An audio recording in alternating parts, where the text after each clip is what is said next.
আসসালামু আলাইকুম, স্বাগতম আপনাকে বাংলা ভিশন নিউজের ভয়ঙ্কর আপডেটে। প্রথমেই থাকবে সংবাদ শিরোনাম। ইরান কি সত্যিই পারমাণবিক বোমা ব্যবহার করার পথে এগোচ্ছে, নাকি এটা শুধু কৌশলগত চাপ তৈরির অংশ? এই উত্তেজনাপূর্ণ পরিস্থিতিতে কি বড় কোনো সংঘাতের ইঙ্গিত মিলছে, নাকি সবকিছু এখনও নিয়ন্ত্রণের মধ্যেই রয়েছে? চীন রাশিয়ার যৌথ কৌশলেই কি সত্যি দুর্বল হয়ে পড়ছে যুক্তরাষ্ট্র, নাকি এর আড়ালে চলছে আরও বড় কোনো শক্তির খেলা?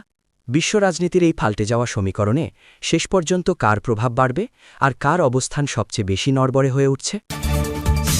উত্তেজনার মধ্যেই বিশ্বকে আসল শক্তির ঝলক দেখাচ্ছে ইরান। এটি কি শুধুই শক্তি প্রদর্শন, নাকি বড় কোনো কৌশলগত বার্তার ইঙ্গিত?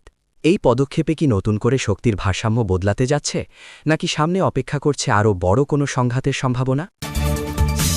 দুর্ধর্ষ কায়দায় ভারতগামী জাহাজ জব্দ করেছে ইরান। ভিডিও ঘিরে কেন হঠাৎ এত চাঞ্চল্য তৈরি হল? এই ঘটনা কি কেবল একক পদক্ষেপ, নাকি এর আড়ালে লুকিয়ে আছে বড় কোনো কৌশলগত বার্তা ও নতুন উত্তেজনার ইঙ্গিত? এতক্ষণ ধরে শুনলেন সংবাদের শিরোনাম। এখন বিস্তারিত। ইরান কি সত্যিই পারমাণবিক বোমা ব্যবহার করার পথে এগোচ্ছে, নাকি এটা শুধু কৌশলগত চাপ তৈরির অংশ? এই উত্তেজনাপূর্ণ পরিস্থিতিতে কি বড় কোনো সংঘাতের ইঙ্গিত মিলছে, নাকি সবকিছু এখনও নিয়ন্ত্রণের মধ্যেই রয়েছে? বর্তমান ২০২৬ সালের ভূ-রাজনৈতিক প্রেক্ষাপটে ইরানের পারমাণবিক কর্মসূচি নিয়ে বিশ্বজুড়ে যে গভীর উদ্বেগের সৃষ্টি হয়েছে, তা ইতিহাসের যে কোনো সময়ের চেয়ে এখন অনেক বেশি তীব্র ও বিধ্বংসী পর্যায়ে পৌঁছেছে। যদিও তেহরান আনুষ্ঠানিকভাবে দাবি করে আসছে যে তাদের এই কর্মকাণ্ড কেবল শান্তিপূর্ণ জ্বালানি ও গবেষণার উদ্দেশ্যে পরিচালিত হচ্ছে, কিন্তু আন্তর্জাতিক আণবিক শক্তি সংস্থার সাম্প্রতিক পর্যবেক্ষণ ও গোয়েন্দা তথ্যে ইউরেনিয়াম সমৃদ্ধকরণের অভাবনীয় মাত্রা পরিলক্ষিত হয়েছে। ইস্ফাহান এবং নাতানজ সহ বিভিন্ন গোপন আন্ডারগ্রাউন্ড সাইটগুলোতে ইরান যেভাবে তাদের অবকাঠামো পুনর্নির্মাণ করছে, তা সরাসরি পারমাণবিক অস্ত্র তৈরির শক্তিকরণের এক চূড়ান্ত চেষ্টার ইঙ্গিত প্রদান করে। চলতি বছরের ফেব্রুয়ারি মাসে মার্কিন ও ইসরায়েলি বাহিনী ইরানের পারমাণবিক স্থাপনাগুলোতে বড় ধরনের যে যৌথ সামরিক অভিযান চালিয়েছিল, তারপর থেকে পরিস্থিতি এখন আরও বেশি বিস্ফোরক ও নিয়ন্ত্রণের বাইরে চলে গেছে। তেহরান এখন তাদের ধ্বংসপ্রাপ্ত সামরিক স্থাপনাগুলোকে এমনভাবে ঢেলে সাজানোর চেষ্টা করছে, যাতে ভবিষ্যতে যে কোনো বিমান হামলা থেকে তারা নিজেদের পরমাণু সম্পদকে সুরক্ষিত রাখতে পারে, যা এক বড় ধরনের সংঘাতের সুস্পষ্ট পূর্বাভাস। অনেক বিশ্লেষক মনে করছেন যে ইরান এখন তাদের পরমাণু শক্তিকরণকে একটি কৌশলগত ঢাল হিসেবে ব্যবহার করতে চাইছে, যাতে পরাশক্তিগুলো তাদের ভূখণ্ডে বড় কোনো স্থল অভিযান চালানোর সাহস না পায়। ওমানের মধ্যস্থতায় চলমান আলোচনার টেবিলে তেহরানের অনমনীয় মনোভাব এবং পাল্টা সামরিক প্রস্তুতির ধরন প্রমাণ করে যে তারা কোনো অবস্থাতেই তাদের সার্বভৌমত্বের প্রশ্নে আপোস করতে রাজি নয়।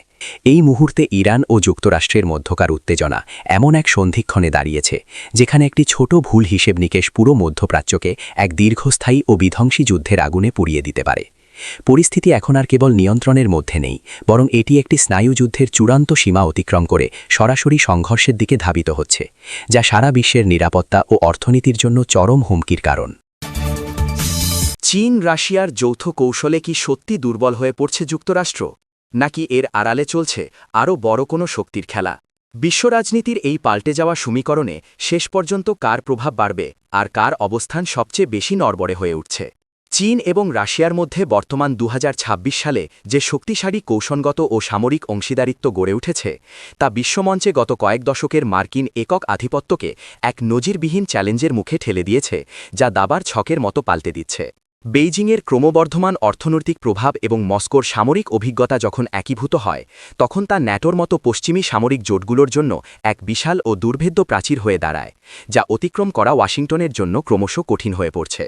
ইউক্রেন যুদ্ধে রাশিয়ার সাম্প্রতিক শক্ত অবস্থান এবং ইন্দো প্যাসিফিক অঞ্চলে চীনের সামরিক মহড়া সরাসরি নির্দেশ করছে যে যুক্তরাষ্ট্র এখন একই সাথে একাধিক ফ্রন্টে লড়াই করতে গিয়ে নিজেদের লজিস্টিক ও কৌশলগত শক্তিকে বিভক্ত করতে বাধ্য হচ্ছে। এই পাল্টে যাওয়া সমীকরণে চীন এখন বিশ্বের দ্বিতীয় পরাশক্তি থেকে নিজেকে শীর্ষস্থানে নিয়ে যাওয়ার এক বিশাল ও দীর্ঘমেয়াদী পরিকল্পনায় সফলভাবে এগিয়ে যাচ্ছে, যা তাদের ডলারের বিকল্প মুদ্রায় বাণিজ্যের কৌশলে স্পষ্ট। রাশিয়ার অবস্থান সামরিকভাবে অত্যন্ত শক্তিশালী হলেও তাদের অর্থনীতি কিছুটা চাপের মুখে রয়েছে, তবে চীনের অব্যাহত সমর্থন তাকে এক বিশাল সুরক্ষা কবচ প্রদান করেছে, যা তাদের যুদ্ধের ময়দানে টিকিয়ে রাখছে। অন্যদিকে যুক্তরাষ্ট্রের অভ্যন্তরীণ রাজনীতিতে বিভাজন এবং বাজেট সংকটের ফলে তাদের বিশ্বব্যাপী পুলিশিং করার ক্ষমতা কিছুটা হলেও নড়বড়ে হয়ে উঠছে, যা এশিয়ার উদীয়মান শক্তিগুলোকে নতুন জোট করতে উৎসাহিত করছে। বিশ্ব রাজনীতির এই রহস্যময় খেলার আড়ালে হয়তো এমন এক নতুন বিশ্ব ব্যবস্থা গড়ে উঠছে যেখানে কোনো একক পরাশক্তির বদলে আঞ্চলিক শক্তিগুলো নিজেদের ভাগ্য নির্ধারণে বেশি প্রভাবশালী ভূমিকা পালন করবে। শেষ পর্যন্ত এই শক্তিতে চীন এবং রাশিয়ার প্রভাব সবচেয়ে বেশি বাড়ার সম্ভাবনা রয়েছে, কারণ তারা বৈশ্বিক দক্ষিণের দেশগুলোকে নিজেদের বলয়ে নিয়ে আসার কৌশলে আমেরিকার চেয়ে এগিয়ে রয়েছে। ওয়াশিংটনের অবস্থান বর্তমানে সবচেয়ে বেশি নড়বড়ে হয়ে উঠছে, কারণ তারা তাদের দীর্ঘদিনের মিত্রদের মধ্যে আগের মতো আস্থা বজায় রাখতে ব্যর্থ হচ্ছে এবং নতুন কৌশলগত ভুলগুলো তাদের প্রভাব কমিয়ে দিচ্ছে। উত্তেজনার মধ্যেই বিশ্বকে আসল শক্তির ঝলক দেখাচ্ছে ইরান। এটি কি শুধুই শক্তি প্রদর্শন, নাকি বড় কোনো কৌশলগত বার্তার ইঙ্গিত? এই পদক্ষেপে কি নতুন করে শক্তির ভারসাম্য বদলাতে যাচ্ছে, নাকি সামনে অপেক্ষা করছে আরও বড় কোনো সংঘাতের সম্ভাবনা? পারস্য উপসাগর ও হরমুজ প্রণালীতে ইরান বর্তমানে যেভাবে তাদের নৌ ও বিমান শক্তির প্রদর্শনী করছে, তা কেবল সামরিক মহড়া নয়, বরং এটি বিশ্ব শক্তিগুলোর প্রতি এক অত্যন্ত কঠোর ও সরাসরি বার্তার ইঙ্গিত দিচ্ছে, যা পুরো অঞ্চলের সমীকরণ বদলে দিয়েছে। তেহরান তাদের নিজস্ব প্রযুক্তিতে তৈরি ড্রোন ও সুপারসনিক ক্ষেপণাস্ত্রের সফল পরীক্ষার মাধ্যমে প্রমাণ করেছে যে তারা এখন যুদ্ধের আধুনিক ও প্রযুক্তিগত কৌশল ব্যবহারে অনেক বেশি পারদর্শী হয়ে উঠেছে, যা পশ্চিমাদের ধারণার বাইরে। এই শক্তির ঝলক দেখানোর মূল উদ্দেশ্য হল আমেরিকাকে এই বার্তাই দেওয়া যে ইরানের ওপর যে কোনো ধরনের সামরিক চাপ প্রয়োগ করা হলে তারা পুরো মধ্যপ্রাচ্যের তেল ও গ্যাস সরবরাহ ব্যবস্থা মুহূর্তের মধ্যে অচল করে দেওয়ার ক্ষমতা রাখে। বর্তমান এই উত্তেজনার মধ্যেই ইরান যেভাবে তাদের মস্কিউটো ফ্লিট বা ছোট ছোট দ্রুতগামী নৌযানগুলো দিয়ে বড় বড় যুদ্ধজাহাজকে ব্যতিব্যস্ত রাখছে, তা গেরিলা নৌযুদ্ধের এক অনন্য ও বিধ্বংসী উদাহরণ হিসেবে আবির্ভূত হয়েছে। এই প্রতিটি সামরিক পদক্ষেপের মাধ্যমে ইরান মধ্যপ্রাচ্যে একটি নতুন শক্তির ভারসাম্য তৈরি করতে চাইছে, যেখানে তারা আর কেবল একটি প্রান্তিক শক্তি নয়, বরং এই অঞ্চলের এক প্রধান নীতি নির্ধারক হিসেবে গণ্য হতে চায়। অনেক বিশ্লেষক মনে করছেন যে সামনে আরও বড় কোনো সংঘাতের সম্ভাবনা রয়েছে, কারণ ইসরায়েল ও আমেরিকার সামরিক জোট ইরানের এই ক্রমবর্ধমান শক্তিকে চিরতরে দমনের জন্য চূড়ান্ত অভিযানের নীল নকশা তৈরি করছে।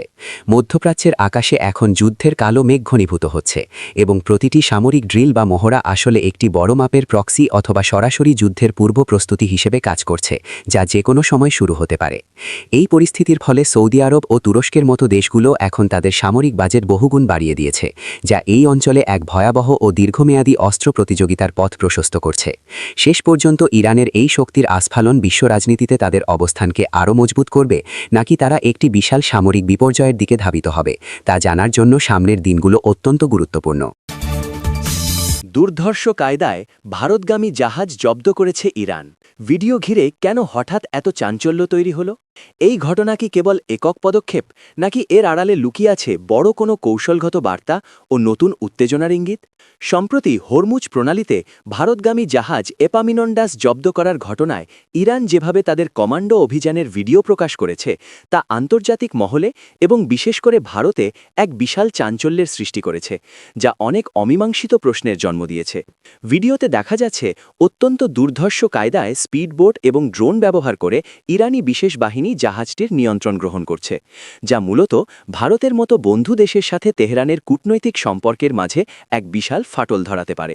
ভিডিওটি ঘিরে চাঞ্চল্য তৈরির মূল কারণ হল ইরান সরাসরি বার্তা দিতে চেয়েছে যে মার্কিন নৌ অবরোধের জবাবে তারা যে কোনো নির্দিষ্ট গন্তব্যের বাণিজ্য জাহাজ অবরুদ্ধ করার সক্ষমতা রাখে, যা বৈশ্বিক সাপ্লাই চেনের জন্য এক চরম হুমকি। এই ঘটনাটি কোনো একক বা বিচ্ছিন্ন পদক্ষেপ নয়, বরং এটি আমেরিকার পক্ষ থেকে ইরানি তেলের জাহাজ তৌস্কা আটকের বিরুদ্ধে একটি সরাসরি ও কঠোর টিট ফর ট্যাট বা পাল্টাপাল্টি প্রতিশোধমূলক সামরিক কৌশল হিসেবে দেখা হচ্ছে। ভারতগামী জাহাজকে লক্ষ্যবস্তু করার আড়ালে হয়তো ভারতকে এই সতর্কবার্তা দেওয়া হচ্ছে যে তারা যেন পারস্য উপসাগরীয় উত্তেজনায় পশ্চিমাদের পক্ষ গ্রহণ না করে এবং নিজেদের নিরপেক্ষ অবস্থান বজায় রাখে।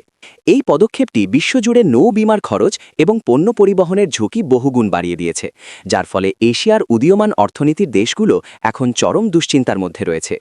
গোয়েন্দা সংস্থাগুলো মনে করছে যে ভিডিওর কিছু অংশ হয়তো প্রচারণার অংশ হিসেবে তৈরি করা হয়েছে, যাতে ইরানের নৌবাহিনীকে বিশ্বের কাছে অপ্রতিরোধ্য হিসেবে তুলে ধরা যায় এবং মার্কিন আধিপত্যকে তুচ্ছজ্ঞান করা যায়।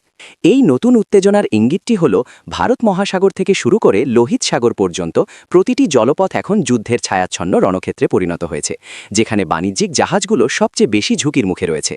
শেষ পর্যন্ত এই জাহাজ জব্দের নাটকীয় ঘটনাটি একটি বৃহত্তর সামরিক কৌশলের অংশ, যা দিয়ে ইরান ও তার মিত্ররা পশ্চিমা অর্থনীতিকে এক দীর্ঘস্থায়ী সংকটের দিকে ঠেলে দেওয়ার চেষ্টা করছে।